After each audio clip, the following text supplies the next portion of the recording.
Hi guys, welcome to Kizuri Farm on another episode on our onion farming adventures. So today I'm going to be taking you guys through the onion feeding program, but I want to start with this sad state of onion nursery bed. Not all of it, some patches here or there are no germination from those patches, and I believe it's because we covered the seedlings a bit with too much soil when covering them up. There's this portion, the last portion, it came out very well. I was happy with that portion. That's how the whole nursery should be looking, but it is part of learning. I'm actually teaching a new guy how to do it, so I think he covered it with a bit too much, and that's why you see there's a lot of patches here and there.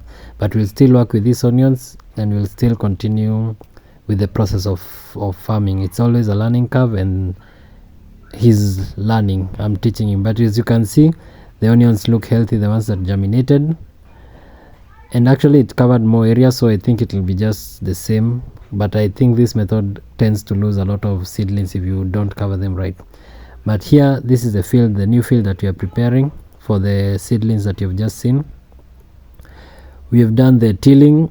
Only now remaining part is there's a small portion that have not made the beds, and now the preparing of the beds by putting organic manure and flattening the top of the beds. Once that is done, I'll follow it up with application of the pipes. But as you can see, this is the other area that we had already done the onions. They are like a month in, yeah, actually a month and a few days in. So you can see the onions are doing very well here.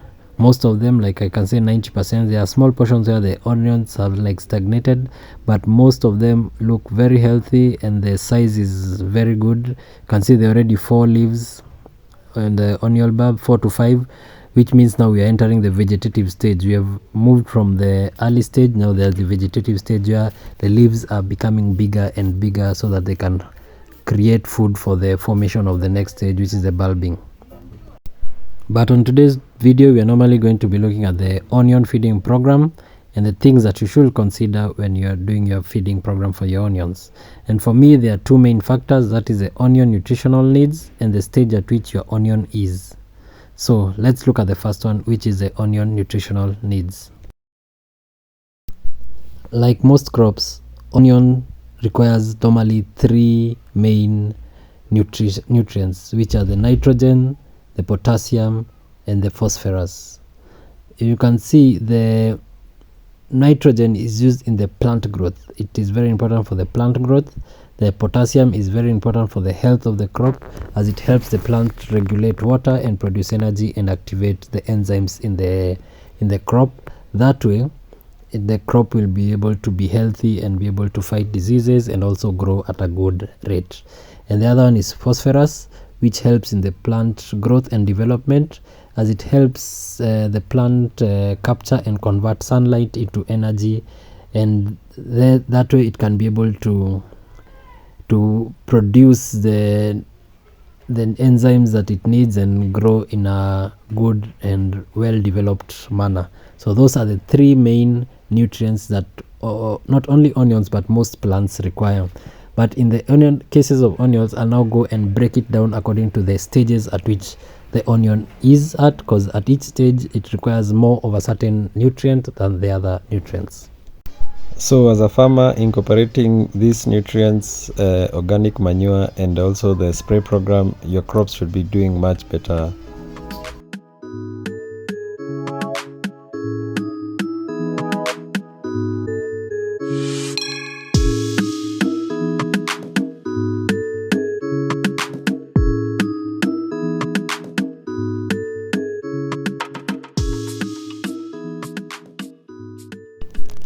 So the first stage is a transplant stage, or the establishment stage of the crop. Here you want to look at the root development mostly and the shoot development mostly, so that the plant can have a well developed root network so that it can start feeding the crop to the new environment that it has been brought to. So the main nutrients that you find here are the phosphorus and nitrogen. Phosphorus brings the root development and the shoot development, and also the nitrogen. Here we are looking at the plant growth due to expansion of leaves, which helps in the making of the food that is needed during this growth period and development period. Also, potassium is necessary, but in low quantities. But here it's mostly just to help the stress of the crop due to the transplant and activate the enzymes that are required to regulate water and produce energy, so that the nitrogen and the phosphorus can work adequately and establish the crop into your new field appropriately. So for my case, I normally use Yara Miller Power, which has an NPK composition of 13, 24, 12, and also has low quantities of magnesium and zinc. If you don't get the Yara Miller Power, you can just use DAP, which is 1846, and that's 18 you'll get the nitrates, and the 46, which is the phosphorus, which will help in the root development, which is the key part in the establishment stage. So the next stage, it's the vegetative stage. Here is where the plant has 4 to 5 leaves, and here you want well developed leaves, because you're now preparing for the next stage, is the bulbing, which requires a lot of energy. And so the bigger leaves you have, the more food the crop can be able to produce, and so more energy, and so you have better bulbs with good vegetative stage. So in this stage, you're feeding the crop with high quantities of nitrogen and also sulfur.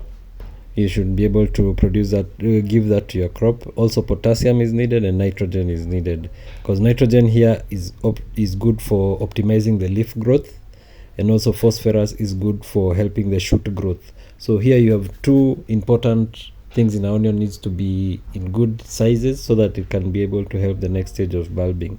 So for my case, I use triple NPK, triple 17, which has equal distribution of the nitrogen, phosphorus, and potassium, because here the crop requires good health brought by the potassium and development, the phosphorus for the growth, and also for the nitrogen for the leaf growth here. So the NPK, you can use a good equal NPK of triple 17, or you can use Yara Belasulfan, which has high nitrates level and sulfur. And here sulfur plays a role in the chlorophyll formation, which helps works with the nitrogen, so that the nitrates, so that you can have good healthy leaves for the formation of good healthy strong leaves. The final feeding, which is the bulb stage, is the third and final top dressing. Here your crop really doesn't need high levels of nitrogen, since now at this stage you'll see the leaves will start drying off and dying as the final stages of the bulbing. But here your crops need more phosphorus and potassium. Phosphorus for the need for energy for the bulbing process and continued development, and also potassium is needed for high quality healthy bulbs. So this will ensure good storage and a farm bulb, which is what you want, so that the market is there for your products. Also, other nutritional values that you can add to your crop is calcium, sulfur, because they both play a good role in the storage and the firmness of the onion, and also the flavor of the onion. So for my case here, you can still use the NPK triple 17, gives you the three main nutrients, but for my case I prefer using Yara Miller, because Yara Miller has a composition of Yara Miller and Nitrobro, which are two nutrients I add to my soil. They are high in nitrogen, phosphorus, potassium, magnesium, sulfur, boron, manganese, zinc, and all these elements or minerals are very important in the final stages of the crop, especially with the soil that I have, which is the black cotton. It lacks a lot of some of these minerals, especially the minor minerals, so it is important for you to give them include it in your feeding program, so that your crops can get all the necessary nitrogen and nutrition that they need. So I think with that I've given you guys a breakdown of the feeding program, which you've seen it comes to 3 main feeding programs: the transplant, the second top dressing, and the final third top dressing. If you incorporate the feeding program and the spray program, your chances of success are higher. Your chances of getting quality products are higher. So it is highly encouraged. As much as it is expensive doing so, it is highly encouraged, because at the end of the day it will pay back itself through the quality or product that you harvest from your farm. Also, another thing that I incorporate into my soil is the organic manure, and you'll see in the next video I'll be showing you how I've been making the new beds, and that I always do every time I'm making a bed, and yearly I also add organic manure to the farm. So that's what I do in my feeding program, and hope it helps you. Continue watching the videos, subscribing. I'm seeing the numbers going up. Thanks a lot, and thanks, and take care. Peace.